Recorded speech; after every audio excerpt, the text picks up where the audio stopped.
Good morning or good afternoon, everyone. Thank you so much for being here for our first webinar on tenant screening and fair housing issues, unlock our housing futures.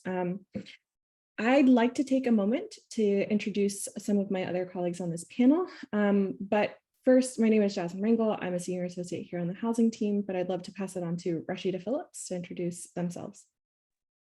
Good afternoon or good morning, everyone. My name is Rashida Phillips. I am Director of Housing at PolicyLink. I am calling from Los Angeles today, or Tongaland, and happy to be here with you all.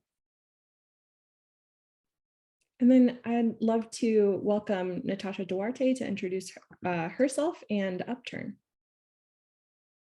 Hi, I'm Natasha Duarte. I'm a project director at Upturn.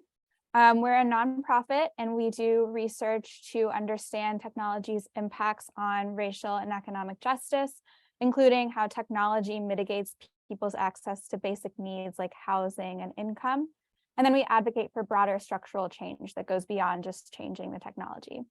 In our housing project, we focused on ways that tenant screening, and particularly the records used to screen tenants, like criminal and eviction records, act as discriminatory barriers to housing, which we'll talk a lot about today.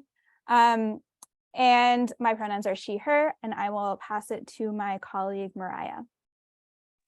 Hi, everyone. My name is Mariah De Leon. My pronouns are she, her, and I'm a research associate at Upturn. I work with Natasha mostly on our housing projects, and I will pass it to Jasmine. Yeah, thank you so much. And thank you all so much for your time and your knowledge that I know will be riveting for our conversation today. And I just know that our panelists and myself, we're gonna walk away from this with so much more than we walked into it with. So just some quick housekeeping before we get started. At any time, please feel free to drop your questions in the chat. We've built in an extended amount of time for Q&A. So whether it be about the content, the questions, whether you have content or questions about the content, my apologies, or how you can take action, we'll do our best to answer them and take our time to really think through some of your pressing questions together today. Next slide, please. So I have the pleasure of providing some overview of tenant screening and fair housing issues that I'll get into in a little bit. But for the rest of our session today, we'll learn about that. And then we'll also dig deeper and learn about the top issues in tenant screening that are affecting tenants today. We'll also be provided an introduction to the Consumer Financial Protection Bureau and the Federal Trade Commission's request for information on and how to comment. Our colleagues at Upturn are going to dig deep into that with us today, and then we will break for a Q&A, leave about 15 minutes with our time today to answer any of the questions that you have today. Next slide, please. I see a question in the chat. Yes, all slides and the recording for this webinar will be available afterwards. All registrants will be provided all of these resources that we shared today in an email. So next slide. So when we think of tenant screening and what happens in this process, it's generally what happens when a landlord or property manager runs a background check on a prospective tenant during the application process. Typically, landlords or property managers use a myriad of background information to determine the quote unquote eligibility of someone to be a tenant. Some of the most notable information that is used during this process are a tenant's financial history, such as their credit score, job history, or their income, their rental history, such as their eviction records, if they have any, or their rental debt, if that has been reported and made available, as well as criminal history records. But all of this screening criteria, what exactly a landlord is looking for in a tenant, the time it takes for a tenant to hear back on if they've been approved or not for an apartment or a housing unit, and the time it takes to dispute anything that might come up through the background check process. All of these factors are hardly ever specified to an applicant before the background check is run or before the rental application fee is collected by the landlord. And all of these can cause significant delays for tenants searching for housing. and cause tenants with fewer resources to pay more in rental application fees as they keep looking and keep searching for housing opportunities. And this situation is getting worse. A 2022 survey by the Urban Institute found that landlords are reporting that they've become more stringent with their screening practices, meaning that tenants are going to have an even harder time accessing housing on top of the existing affordability challenges that we're seeing today. And the records that are fueling the information that landlords and tenant screening companies are using are inherently discriminatory based on who we know is more likely to obtain an adverse record that in turn inhibits access for important aspects of their futures like housing and jobs. Next slide, please. But so taking a step back, maybe, how does this happen? Landlords have increasingly relied on third-party tenant screening companies to package an applicant's background into a format that gives them a quick indication about whether a landlord should or shouldn't rent to a prospective applicant without any additional nuance or details or room for corrections if there need to be some corrections made. And Upturn is going to go into further detail about the concerns that recent tenant screening algorithms and practices pose, but so I'll leave that to them. But landlords can also complete these background checks for themselves and on their own. Many of the databases that tenant screening companies scrape data from are publicly available and are constantly being developed to make it easier and easier to access an individual's information without much training on data scraping or data analysis or anything like that. But I just want to note that there are also methods that inform tenant screening practices of third-party companies. And those are obscure methods. Public access to personal information and some of these repositories also have public policy implications. Like, is it okay for court repositories to be providing such detailed personal information about folks on a publicly wide available mean?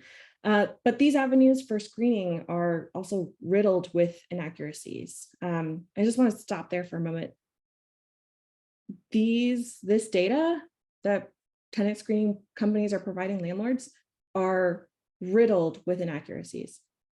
For example, tenant screening companies collect information specifically on eviction records by scraping publicly available information through court record databases, but much of that information that companies receive from court records are incomplete or even inaccurate in 22% of eviction records.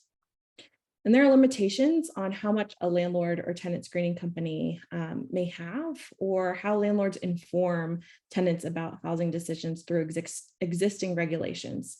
So the Fair Credit Reporting Act allows screening companies to report eviction records that are up to 7 years old and requires landlords and property managers to disclose to tenants if a tenant screening report or credit report was used in their decision to deny housing. The FCRA also provides a right for tenants to dispute any information that's found in their tenant screening report when they request to know why they were denied for housing. And during this process, landlords also have to notify housing applicants that they are entitled to a free copy of their screening report within 60 days of their denial. And so that was a lot of details that I threw out at you, which kind of goes to suggest that this process hardly ever plays out in that exact manner. Not only do landlords not make prospective tenants aware of their rights, they keep their screening processes vague, and they also withhold the information that they use to make a housing decision. And tenant screening companies are also seldom to respond to a tenant's requests to correct their record. And I want to take a beat here to just say that I'm going deep in the weeds on how tenant screening is a faulty practice. But the bottom line here too is that studies have repeatedly shown that the use of background checks in the housing application process are ineffective at predicting successful tenancy, suggesting that they're essentially useless in the purposes that they're supposedly trying to serve. What a tenant screening report is good at, and what tenant screening in general is good at, is fueling housing insecurity and locking specific groups out of accessing dignified, affordable housing in such a pattern that really raises concerns about how much of a fair housing issue tenant screening really is. Next slide, please. And when we think about fair housing issues in tenant practices, I want us to anchor ourselves to think of who experiences challenges to accessing housing and observe the trends that are present here. Going this deep can really solidify how much of a fair housing issue tenant screening really is. So let's start with financial history. Historic discriminatory financing practices have undercut the ability for people of color to build the same levels of wealth as white people. And we've seen this in a myriad of harmful financial policies affect Black and Latinx credit scores. And then we think of how hard it is for folks living with various disabilities just to build credit, leading to less than optimal credit scores. And then we turn to criminal records. The disproportionate policing, over-policing of Black neighborhoods and people drive up their interactions with the justice system. Black adults are 6 times as likely to be incarcerated than white adults, and Latinx adults are 3 times more likely to be incarcerated, meaning that more Black and Latinx men and women have records that can lock them out of housing. And eviction records. Every year, on average, 3.6 million people, a count that's disproportionately made up of Black and Latinx women, experience an eviction filing. Landlords often refuse to rent to prospective tenants if they have any mention of an eviction filing in their rental history, despite the outcome, the situation around the eviction, or how long ago the eviction was filed. So if we think of who is most likely to be denied housing, very often it's individuals who fall under the protected classes of the Fair Housing Act of 1968. And it really goes to show how discriminatory tenant screening practices are. Certain groups, especially Black and Latinx people, experience negative outcomes from tenant screening, and in turn, negative housing outcomes because of these forces. But this goes deeper, and especially in instances where tenants aren't necessarily blameworthy. The entire background check tenant screening process is riddled with discriminatory practices, where voucher recipients, who are also often low-income Black recipients, are frequently discriminated against. And families are also discriminated against because of the composition of their family members, whether it be children, extended families, or partners.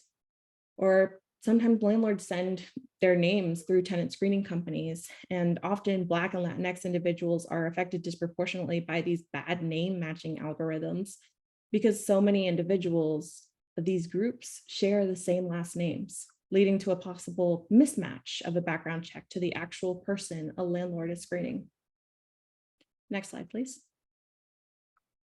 So discriminatory tenant screenings have a snowballing effect on many low-income renters and renters of color. Just in the immediate time when someone is looking for new housing, people can end up spending so much of their limited resources on rental applications that do not end up yielding positive results. But this also means that people are compromising their valuable time searching for housing, which is a bind for many working class folks who have to balance many obligations at once. Do I go to work, or do I search for housing? Do I spend time with my family, or do I search for housing? Do I spend time with my kids, or do I search for housing? It all leaves little room for these fruitful experiences that people should be able to pursue. Long-term, discriminatory tenant screening practices have the power to force people into housing that's unaffordable for them, or into substandard housing, both situations that not only constrain existing resources for people, but can also negatively impact their health and economic outcomes and perpetuate someone into deeper cycles of poverty or even homelessness.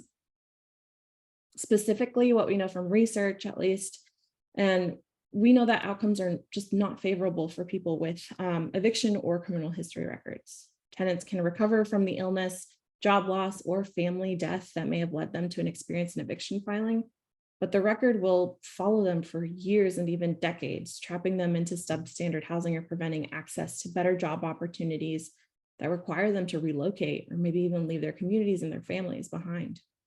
And in some places, which is really stark for me, like Texas, where an eviction case can take less than 90 seconds, start to finish, to be over with.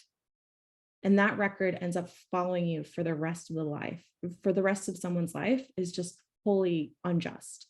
And so I'd love to turn it over now that I've laid this out, I'd love to turn it over to Upturn to talk more about the top issues that we've seen come up in tenant screening. Thanks, Jasmine.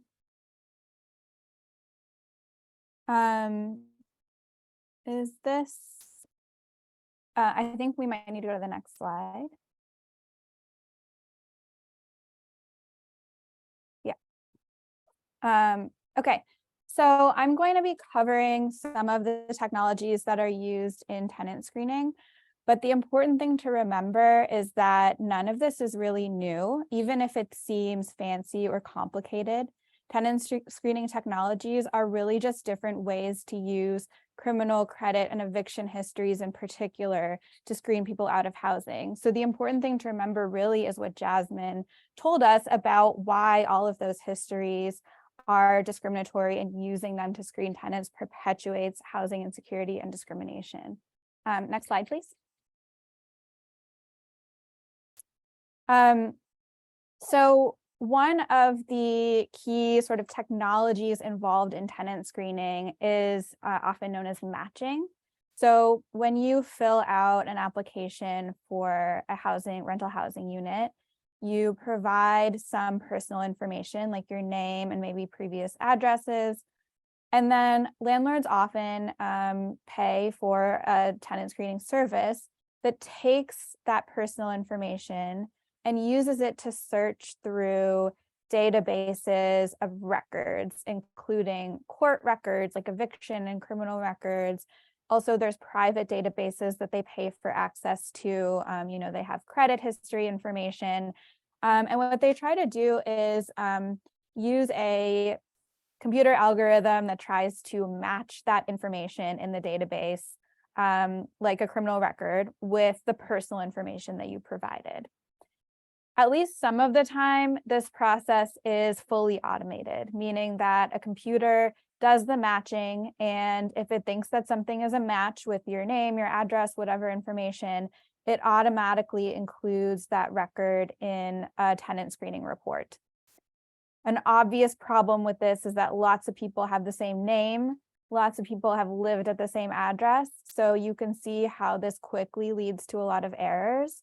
Some companies have actually been caught using really sketchy practices, like only using a name to match people to records, which the Consumer Financial Protection Bureau has said doesn't meet their legal obligations, or even searching for records of people that have similar names to the person who applied, which inevitably leads to tons of errors.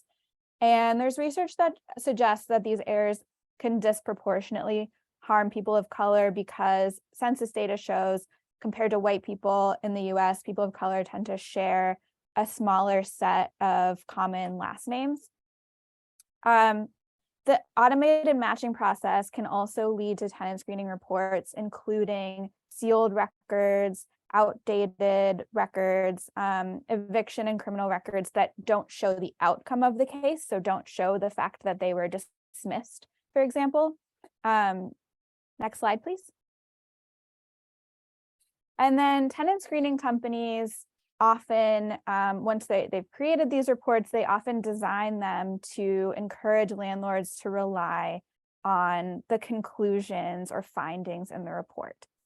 And one common way that they do this is by creating tenant screening scores, which are usually 3-digit scores. They're calculated again in an automated way using an algorithm, and they're designed to look like credit scores, but are based on different criteria than a credit score. Tenant screening companies haven't publicly disclosed the formulas that they use to come up with these scores, but based on what they do say publicly, it really appears that these scores are primarily based on the same records we've been talking about: eviction histories, credit histories, and criminal histories, and maybe also income or rent to income ratio. So these scores can obscure discrimination by appearing to give landlords an objective basis to deny tenants, when the score could just be based on an arrest record, an eviction filing. For example, the tenant screening company Safe Rent is being sued because their scores take credit history into account, which has a racially discriminatory impact, but they don't give applicants credit for having a housing voucher, housing subsidy, which is a much better indication that someone can actually pay rent. So that's just one example of how these scores may appear to be giving some sort of objective or like mathematical prediction that someone will be a good tenant, but actually we have no evidence at all that they are actually useful for predicting anything. And in fact, evidence that they're just based on these same records that are just reifying, perpetuating housing discrimination. Next slide. Some tenant screening reports go as far as prompting landlords to actually accept or reject a tenant. So giving a recommendation, you should accept this tenant, you should reject them. Maybe in some cases you should accept them, but charge a higher security deposit. So in this example, this is a sample report from a tenant screening company called National Tenant Network. And you can see in this screenshot that they have given this sample tenant a failing score. They are recommending that the landlord using this report reject this tenant. And if you look at what they give some reasons for the failing score, and the main reason they give, I think the only concrete reason they give for actually failing this tenant is the fact that they had an eviction filing. And that's just a filing, right? It doesn't mean that the landlord in that eviction case won. It doesn't mean the tenant actually did anything wrong. Landlords file evictions all the time, whether they have a basis to or not. And so this is, again, it's a sample report from their website. It's not someone's actual tenant screening report, but it is an indication of how tenant screening companies can take these really unjust, baseless, like information and records and then turn them into a very persuasive looking indication that is trying to persuade a landlord to reject a tenant. So ultimately, because tenant screening companies are trying to standardize and automate the process of rejecting tenants based on negative credit, eviction, and criminal histories, they end up automating housing discrimination. So with that, I will pass it back to PolicyLink, Rashida, I think, to talk more about top sort of issues or problems in tenant screening.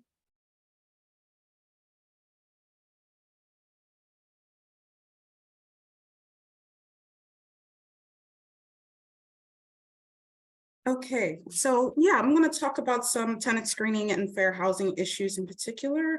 And just want to remind folks, please use the Q&A if you would like to ask any questions. We'll make sure we get to the questions after our presentations.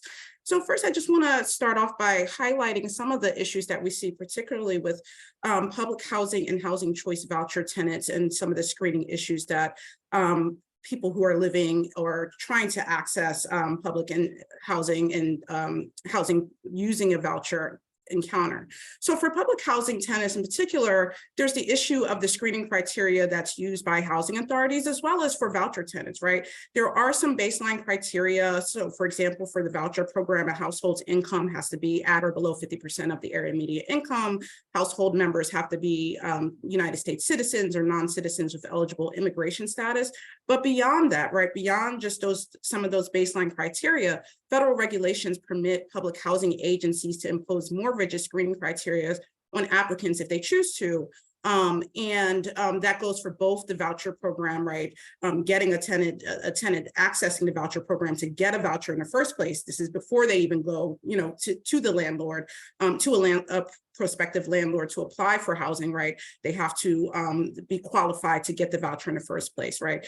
So that goes for both voucher tenants and for folks who are living in and trying to access public housing, that beyond those federal regulations, they can impose more rigid screening criteria. So they are allowed to look at past criminal history, housing history, eviction records, and history with other federal housing programs.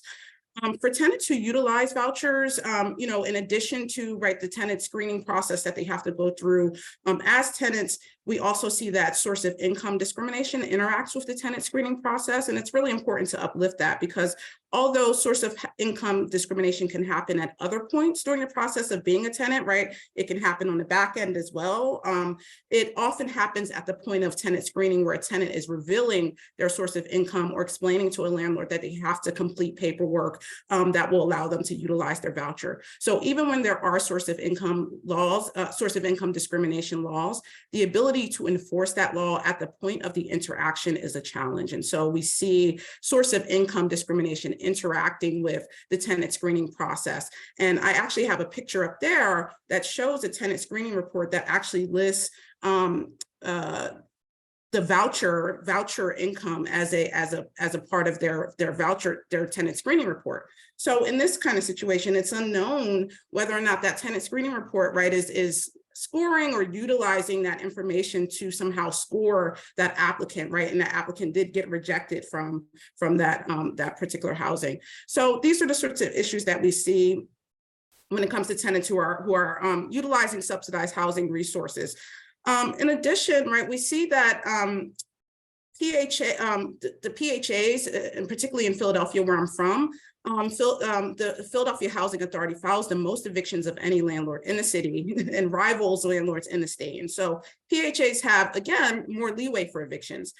They can evict tenants if they believe illegal drugs, are being utilized under federal housing policies, even if a state has legalized a federally prohibited drug like marijuana. PHAs in that state can also still evict tenants for using it. And then those evictions tend to be for small amounts, and are often used as an enforcement mechanism to collect rent. So just an example of that, and I have a former client, her redacted tenant screening report up there, and I'll call her Jessica. After receiving written rejection from several apartments that she was trying to apply to, she was able to obtain a copy of her tenant screening report. And she was shocked to find that 5 eviction records on the report were spread out over a 6-year period, because she had never once stepped into a court. She had been late on her rent a few times in amounts ranging from less than $100 to just over $300. And those late payments, sometimes just by a few days, triggered eviction filings. All of them were withdrawn or marked satisfied, and Jessica, again, never entered the eviction courtroom once. Her property manager told her several times, you don't need to show up to court, it's fine, it's taken care of, because she had paid off the balance just a few days later. And so although Jessica knew of the existence of the eviction filings, again, she had no idea that they would continue to show up and haunt her years later, particularly when her housing authority property manager reassured her again and again not to worry about it, right? So a person who is living in public housing and who, for this particular client had gotten a new job, was trying to move out of the state, was trying to move out of public housing, and was unable to do so because of public housing, right? And something that was supposed to support her, and ended up really ruining her eviction record and really challenging her ability to access housing, better housing for herself. So these are the sorts of issues that we see. And I know for folks who are on here, this is something that you all also see if you're in legal services or you may have experienced this yourself. But again, for public housing tenants and voucher tenants, right, these issues popping up in particular. And so we also know that these issues pose specific fair housing issues. The Fair Housing Act protects people from discrimination when they're renting or buying a home, and for other purposes, getting a mortgage, seeking housing assistance, and it prohibits discrimination because of race, color, national origin, religion, sex, gender identity, and sexual orientation, as well as familial status and disability. However, we know that people who are part of these protected classes tend to have more evictions than other folks, right? And so for these reasons, eviction records can have a disparate impact on marginalized communities, and therefore the tenant screening process itself, because of the underlying systemic inequalities. For example, studies have shown that eviction filings disproportionately, as my colleagues talked about, affect Black and Latinx communities who are already facing systemic discrimination in housing and employment. And so that mere existence of an eviction record, as it did for my client Jessica, can make it difficult for people to find housing into the far future. right? Because these things continue to get reported. And even after, right, you're able to access this information in Philadelphia in particular. You can just hop on the municipal court's website, look up a person's name and go back, decades to see eviction records. And I think as a society, we're starting to understand that due to structural forces, people at the intersections of race, gender, ethnicity, and disability are more likely to face evictions because that is what the records are showing us. But those who face evictions are more likely to face tenant screening issues again. And being a part of any protected class can subject you to rejection, immigration status, your skin color, your religion, your sexuality, being a parent or taking care of a parent, having extended family members. Each of these things can be a reason and can lead to discriminatory impact, can lead to policies where we see blanket rejection of tenants with these records or with these histories, wasted money on application fees that tenants have to deal with. So all of the things that go along with that, the people who can't afford it the most having to really spend tons of money just trying to find a place that will accept their application. So these are the things that we see. And because we can address these things as fair housing issues, right, there are mechanisms that we can put in place and processes that we can utilize to create policies and practices that address things like local tenant screening practices and source of income. So one of the things that is a resource for folks is you may have heard about the affirmatively furthering fair housing rule. The public comment period for the new proposed rule just closed recently, but we do have a AFFH rule that is currently in place, and your local community may be engaging in a fair housing planning process, formerly called the assessment of fair housing. Under the new rule, it will be called an equity plan, right? But people being able to utilize those processes to advance housing protections and prioritize policies that will address source of income and local tenant screening practices. Next slide, please. So I would like to just highlight a few places that have done that work of utilizing these local planning processes, utilizing AFFH, and other avenues to advance tenant screening policies and eviction record sealing policies. So I'll just briefly highlight 3 places. In Philadelphia, we recently passed a few years ago the Renters Access Act, right? So what we knew in Philadelphia, advocates, tenant organizers, and policymakers, right, we were recognizing that eviction filings were disproportionately impacting Black neighborhoods and contributing to housing instability both before and during the pandemic. And specifically, 56% of all eviction filings in Philadelphia occurred in majority Black communities. 81% of all eviction filings occurred in communities of color, while during the pandemic, 49% of eviction filings occurred in majority Black communities and 78% in communities of color, and then that there was a disproportionate impact on Black and Latinx women. And so about 74% of eviction filings occurred against Black women. And so in addition, right, we were also seeing high rates of default judgments, low rates of tenant representation. We didn't quite yet have the right to counsel implemented in Philadelphia. And we were also seeing a wave of mass evictions. And so one of the mass evictions that happened occurred in a building in West Philadelphia, where in one fell swoop, the new property owners came and evicted everyone from the property, most of them being elder folks who had disabilities. Some of them were low income, many of them had vouchers, right? And so part of what we did to address that issue were we were able to file housing discrimination complaints with the local Philadelphia Commission on Human Relations for disability, race, source of income discrimination, because Philadelphia has a local source of income discrimination law. But years later, right, those folks came back to us and said, I still have this eviction on my record, right? I still cannot access housing years later due to no fault of my own as a result of this mass eviction. And so to address this issue, right, those same folks who were living in that building pushed our city council to recognize the issue of how eviction records impacted people's ability to access housing. And some of those efforts led to what is now called the Renters Access Act. And so the Renters Access Act established a tenant screening policy that provides guidelines for landlords on the use of eviction records when reviewing tenant applications. And under this law, landlords and property managers are required to provide uniform screening criteria to all prospective tenants before accepting their applications, and they have to specify the criteria that will be used to evaluate them. Furthermore, the law prohibits tenants from being rejected solely on the basis of their credit score, on the basis of tenant screening, or on the existence of an eviction record. And so landlords who reject an applicant must provide a written explanation for that decision, along with any supporting information, as well as provide a copy of any third-party information that they relied on in order to qualify that tenant or to reject that tenant. And so this enables applicant to get a copy of something that they rarely get, which is their tenant screening report, or a printout from the municipal court records, or whatever it is that the landlord relied upon, and then gives them an opportunity to come back and dispute that information, provide mitigating circumstances, but again, essentially gives them an ability, right? And it's not a formal hearing. It's definitely a process that is informal and that happens between a landlord and tenant, right? But it's a process that folks didn't have in place before, where they could come back and provide additional information under the law.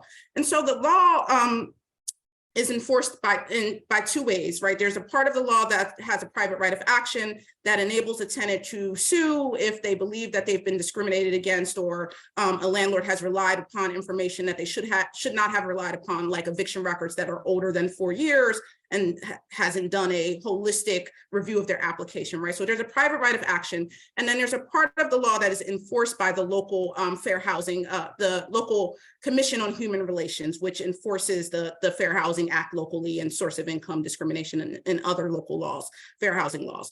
And so they enforce the part of the law that says that landlords have to provide uniform screening criteria, and it gives them the ability to investigate if a landlord is not doing that, and that could lead to a finding of potential housing discrimination.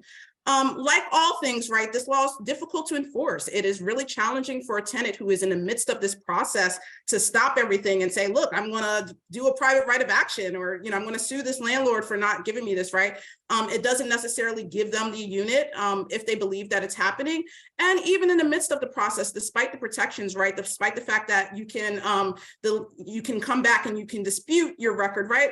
It's an intimidating process for a lot of folks. It's intimidating, especially if you're going to say, like, if you went in that process and the landlord that becomes your landlord, right? The relationship, it can really make the relationship difficult. But it's better than nothing, right? It's something that is helpful, and I think ultimately what folks want to see is a ceiling mechanism at the state level. And until then, this is something that can be supportive to tenants.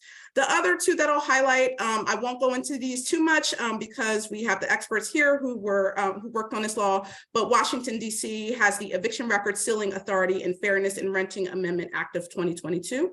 And this was passed in response to the economic uncertainties that were brought about by a COVID-19 pandemic. And the City Council of Washington enacted this policy to protect tenants, which the policy banned evictions for tenants who owe less than $600, requires the DC Superior Court to seal eviction records after 30 days if the case ended in the tenant's favor, or in 3 years if the judgment was in favor of the landlord.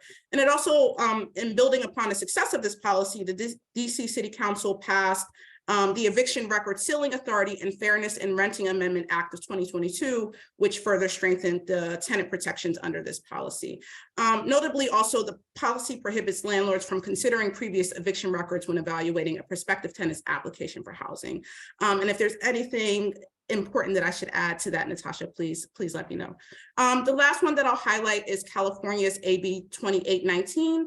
This is a statewide eviction sealing law that automatically seals eviction records by restricting public access for 60 days from the point of filing. This law was passed in 2016, and the record remains, under this law, the record remains permanently sealed unless a judgment is made in favor of the landlord within those 60 days. And this law, it makes it harder for external entities to also misuse eviction data. Researchers and tenant advocates still face challenges accessing the records for research purposes. So that's one of the balancing acts of these kinds of laws, is that although it restricts eviction records as we want it to, right, it can also make it challenging for researchers and advocates and organizers to be able to access these records for their purposes as well. So that's why we encourage, when folks are exploring these laws, to consider all of these different policies. And you can take a look at our map that we shared earlier that shows the policy, where these policies are popping up and what are the elements of those policies. All right, so I will pass it back to Jasmine, I believe, or Mariah. Thank you, Rashida. So now I'm going to give you all a little background on the tenant screening request for information and the two agencies behind it. Next slide, please. So in January of this year, the White House announced a plan to increase fairness in the rental market and also further principles of fair housing, and they called it the Blueprint for a Renter's Bill of Rights. And the Renter's Bill of Rights was primarily a result of federal advocacy that was led by the Homes Guarantee Campaign in collaboration with a bunch of other policy advocates as well. And this is one of the first moments in which the federal government has acknowledged the needs of renters. So it really signifies an important step forward for tenant protections. And among many other top-level actions, part of the blueprint announced that the FTC and CFPB would begin to try and identify unfair practices that prevent applicants and tenants from accessing and staying in secure housing. And so the CFPB has announced that it will issue guidance and coordinate with the FTC in enforcement efforts in order to ensure accuracy in the credit reporting system and also hold background check companies accountable for all of their procedures. Next slide, please. So in order to inform future guidance and their enforcement actions, the Federal Trade Commission and the Consumer Financial Protection Bureau are asking the public to comment on their experiences with background screening, especially as it relates to criminal and eviction records, tenant screening algorithms, and any discriminatory impacts that tenant screening has on marginalized communities. Next slide. So the two main agencies, the FTC and the CFPB, have a couple of different things that they do. The FTC enforces against unfair or deceptive business practices. The FTC is also the primary authority on the Fair Credit Reporting Act, which means that it primarily enforces rules to ensure accuracy in credit reporting, and this includes the tenant screening industry. For example, in the past, they fined a tenant screening company, Appfolio, because they were including criminal and eviction records in tenant screening reports without doing any sort of checking to make sure that they matched the right person and didn't contain any errors, which does not satisfy their legal obligations at all. And the CFPB also regulates background check companies, including tenant screening companies. It can use its authority to tell background check companies which practices do and do not meet their legal obligations. For example, the CFPB has issued a lot of guidance in the past couple of years. Some guidance has indicated that things like name-only matching does not satisfy existing legal requirements for background check companies. So with this information, they could potentially promulgate more specific rules and guidance. Next slide, please. So with this RFI, the FTC and CFPB are looking for comments from all stakeholders in the tenant screening process. So obviously this includes tenants, but it also includes the other side, landlords and tenant screening companies, and also tenant advocates. And both federal agencies are looking for information that would help explain how tenant screening works and also how it impacts people looking for rental housing, especially marginalized communities. So information broadly can include a lot of things, including information that tenants receive about being screened, such as the screening criteria that is being used off of their application, and also if they are told the reasoning behind a rejection if they are rejected. They're also looking for information about how landlords will use and evaluate criminal and eviction records in their screening processes, and also any information about the general discriminatory impacts of tenant screening would all be valuable within this RFI. Next slide, please. So the FTC and CFPB have a lot of different routes they can take in terms of actions following the request for information. First, they can sue and enforce against landlords and companies who engage in unfair, deceptive, or discriminatory practices. This can look like rejecting an applicant based on an eviction filing or an arrest record, or even failing to disclose why an applicant is rejected in the first place. As previously mentioned, they can also publish more guidance or promulgate rules that would require tenant screening companies and landlords to take extra, more specific steps to protect tenants. And this could be like excluding certain records, like sealed or dismissed eviction records from tenant screening reports, or notifying tenants of which information will be used to screen them, because more often than not, they have no idea what type of information is being used to screen them. And then also, importantly, the FTC or CFPB can also conduct follow-up studies or investigations to gain more targeted information from landlords and tenant screening companies. The tenant screening industry is very opaque, so they can use their investigative authority to get more information on how tenant screening companies design and test their scoring algorithms, which is often not publicly available information. And then they can also share the information that they're getting from this RFI with other federal agencies, namely the Department of Housing and Urban Development, to aid in their own enforcement efforts against housing discrimination. And so as previously mentioned, the FTC and CFPB have a lot of different ways they can move forward after this RFI. And now I will pass it on to my colleague, Natasha, who will walk you through how to submit a comment. Thanks, Mariah. Okay, I am now going to share my screen.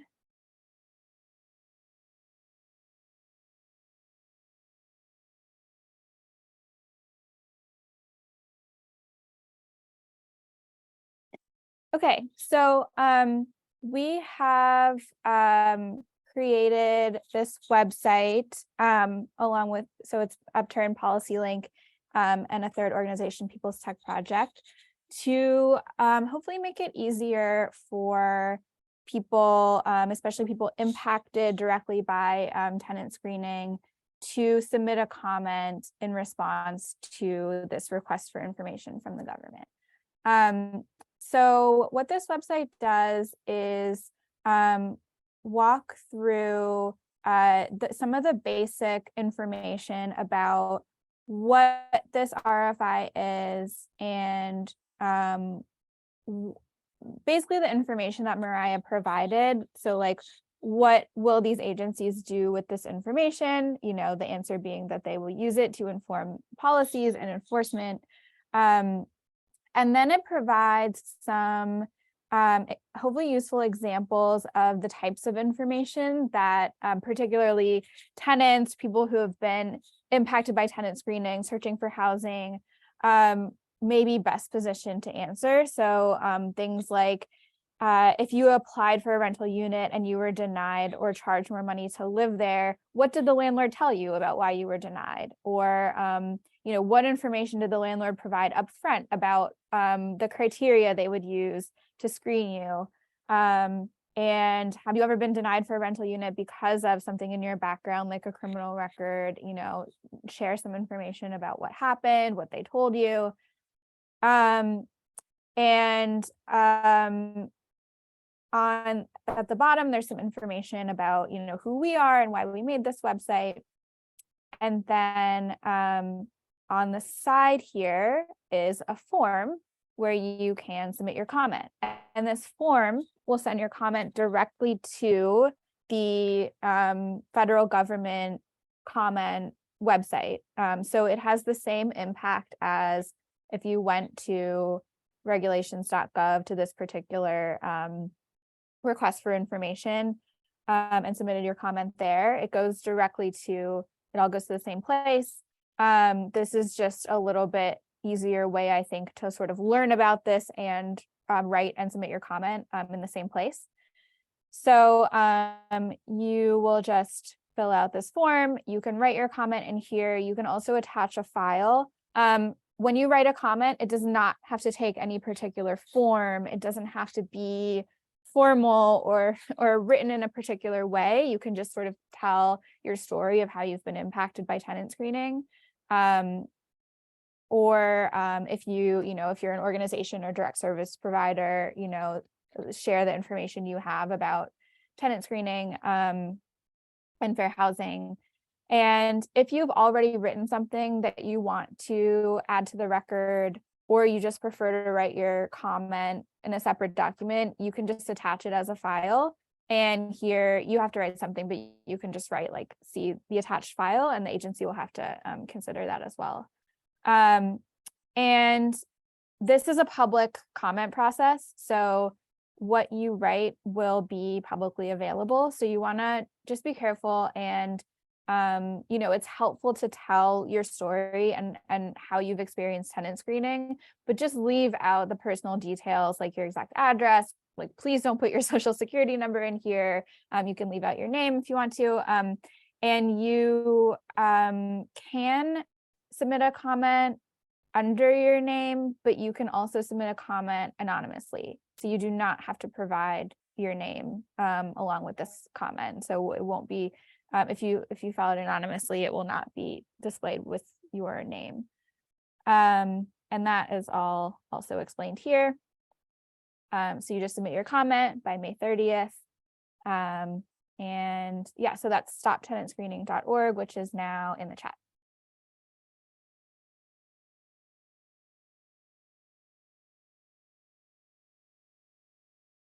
Thank you so much, Natasha. So with the next 15 minutes that we all have kind of together, well, I guess a little bit less than that, we're gonna start answering some of your questions. So I've been compiling some of the ones that we've been getting in the chat, and I will just kind of open it up to all of us to respond. I think the first one from Woonyang So. Hi, my question is how much power the regulators, FTC and CFPB, would have to enforce fair housing related issues and allege the disparate impact standard that you all displayed in the slides. So far, FTC is actively involved with inaccuracies arguments, but it's very unclear if FTC and CFPB actively make rules on enforcing tenant screening services under the Fair Housing Act. So how much power do regulators have in this issue? So I can do my best to try to start to answer that question, but other people should definitely jump in. So the federal trade, it's true that when it comes to tenant screening, the Federal Trade Commission and the CFPB have both been mostly focused on enforcing the Fair Credit Reporting Act, which is mostly about making sure that records are accurate.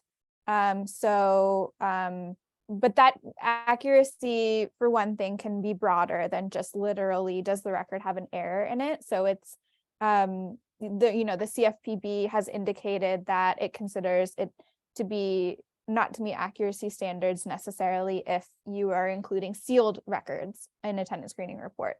But accuracy is obviously not enough, right? Because even an accurate tenant screening report that is based on people's criminal, credit, and eviction histories is discriminatory. And so we want these agencies to enforce against and limit that type of information, how it can be reported and how it can be used to keep people out of housing. So the Federal Trade Commission has the authority to enforce against unfair and deceptive business practices. And the agency has said recently that that discrimination is an unfair practice. And the definition of an unfair practice fits really well with the way that discrimination is defined, like under the Fair Housing Act. So an unfair practice is an act or practice that causes or is likely to cause substantial injury to consumers that cannot be reasonably avoided by consumers and is not outweighed by countervailing benefits to consumers or to competition. And so the FTC recently has brought enforcement actions based on business practices that resulted in discrimination that impacted people based on race disproportionately, and that were not justified in any way by having some legitimate business need. And so discriminatory tenant screening reports could fit really nicely within that framework, right? Using criminal records, eviction records, credit to automatically screen people out of housing has a discriminatory impact, as we've been talking about. And so it causes substantial injury. It definitely can't be reasonably avoided, right? There's no way to avoid being screened out of housing. reasonably, and it's not outweighed by countervailing benefits, there's a lot of evidence for this, that this information and these scores are not actually predicting anything real about whether someone will be a good tenant. So I think the goal is, or one goal is for FTC to take up those arguments in its enforcement. Thanks for taking that out. And I would also just add, I would point folks out to the executive order that the Homes Guarantee organizing group put out a few months ago, and that was utilized and relied upon in some way for in shaping the tenant blueprint that Mariah spoke to earlier. And so in that executive order, it details some of the ways in which CFPB and FTC and HUD as well could regulate or take action around tenant screening issues and eviction records specifically. And I'll see if we can get a link and pop that in chat. So just to pivot to going to who's raised their hands, because we've had quite a few folks raise their hand. I'd love to bring Mina Karm to kind of pose your question, see what are you curious about?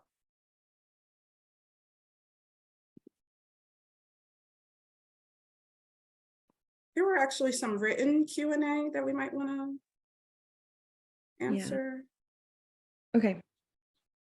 So, and I can read through those. And for folks who have raised your hands, just advise to just drop it in the Q&A if you can. It's right at the bottom of the screen because I'm not sure if folks can actually unmute and speak.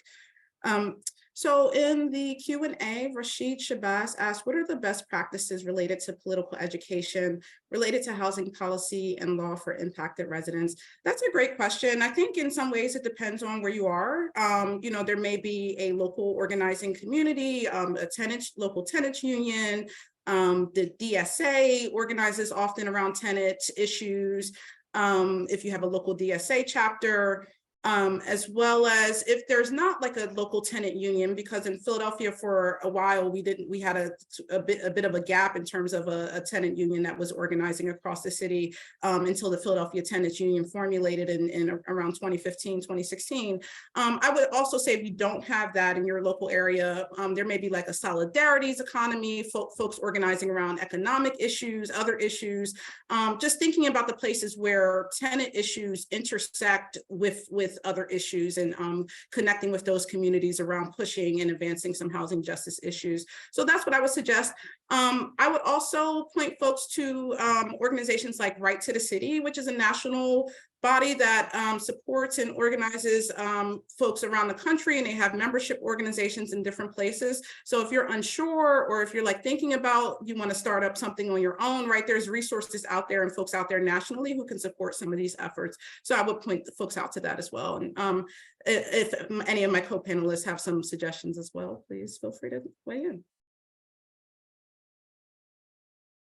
And I think the suggestions that you made were great, Rashida. I would also say if you're looking to build up that energy, right now is a great time to do so because we have a really opportune moment, as Mariah mentioned, with the CFPB FTC RFI, to rally and organize together comments and get excited about how we can all shape federal policy regarding tenant screening.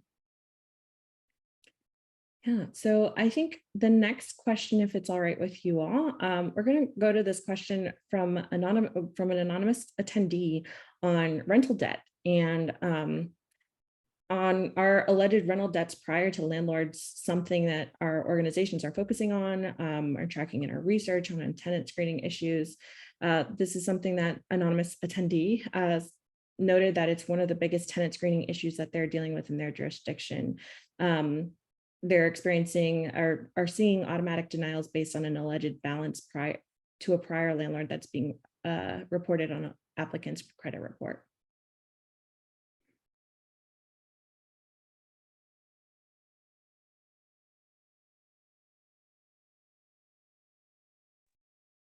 I I can try to say something. This isn't something that Upturn has spent a lot of time deeply focusing on.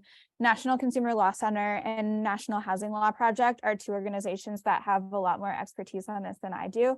But I'll just like say, yeah, this is definitely a growing problem.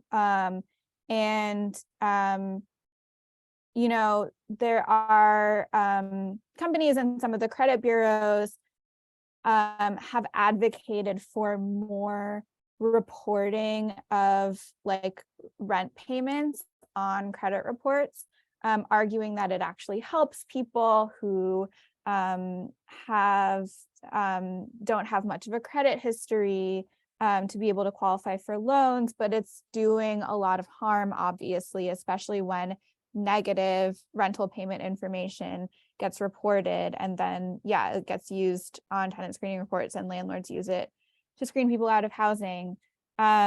So this is a bad practice, and I think what is important in terms of this RFI is making sure that that reporting rental debt or negative rental payment information doesn't become something that the agencies, the federal agencies, latch onto as some sort of solution or answer to sort of making tenant screening reports or scores somehow more accurate or more objective.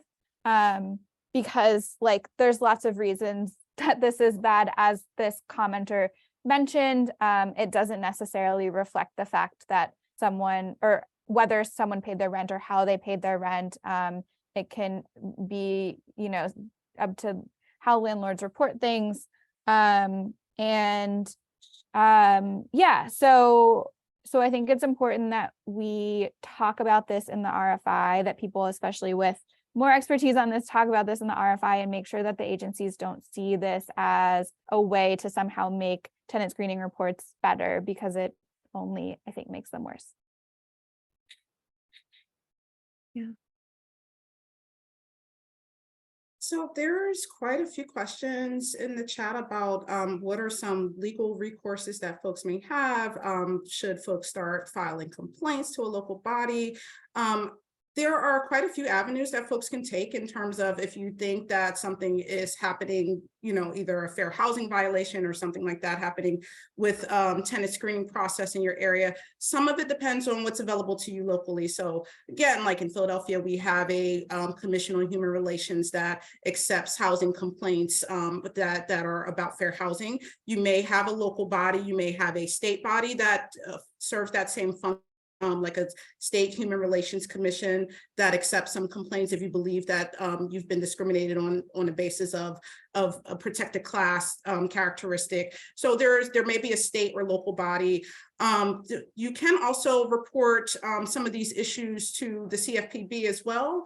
I believe they are taking complaints. And again, through this public comment process, this is also a process, although of course, through the public comment process, folks aren't going to necessarily respond to your complaint to support whatever's happening. Of course, they're just going to take that information in a public comment to inform what they're doing. But CFPB does have a separate complaint process where you can submit complaints, and they may investigate them. So there may be some additional things that you can do. Also, again, take a look at our map, see if you have local laws that may support either tenant screening, fairness in tenant screening, or support eviction record sealing, or support may have fair chance housing laws that govern how criminal records can be utilized in tenant screening as well. So there may be local places, local avenues. It just depends on where you are. But again, there are some federal mechanisms as well where you can submit complaints, and you can submit complaints to HUD as well, based on if you believe there's fair housing discrimination happening. Yeah, thanks for bringing that up. I was just sitting on a panel, or not sitting on a panel. I saw a panel with Diane Thompson, the senior advisor for the Officer of Director at CFPB, and she emphasized so critically how important it is for CFPB to continue to receive these complaints, so that it's almost like an ongoing comment process. So whether you're also reporting or filing complaints with local bodies or state bodies, also do it to CFPB as well, in addition, so that at the national level, folks understand what's going on throughout our communities. Everyone's got so many great questions. I think a great question to pose next would be from Jordan Stalker. Are there any recommendations / best practices for the housing search process specific to the disability community? Thanks.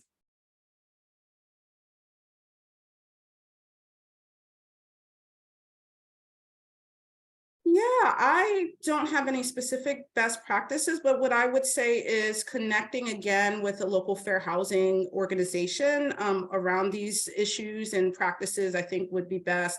I think there's definitely, you have places like Urban Institute also who has done a lot of research and put out some information about best practices for landlords in terms of these kinds of policies and how to engage in tenant screening and around eviction records issues as well.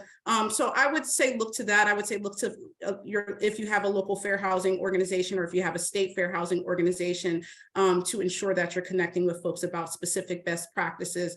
I could talk about it from the perspective of my experiences working in legal services and working with folks who have tried to access housing with disabilities and some of the really specific issues that they face, especially if they need things like reasonable accommodations and things like that. But I think the best experts are folks who are local, who are familiar with the local territory and some of the specific issues that folks with disabilities may be facing as they enter into that process, and may have resources and strategies and things that will support those folks. So Natasha, I don't know if you have any other thoughts about that question as well. No, that was good. All right, so we are coming up close to our time.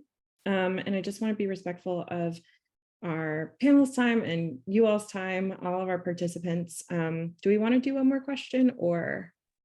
Oh, sorry. And I want to just add on to that. I would check out National Fair Housing Alliance as well. So they should have a lot of resources about this specific issue and can also point out where there may be a local fair housing rights organization that can support local folks around these issues as well.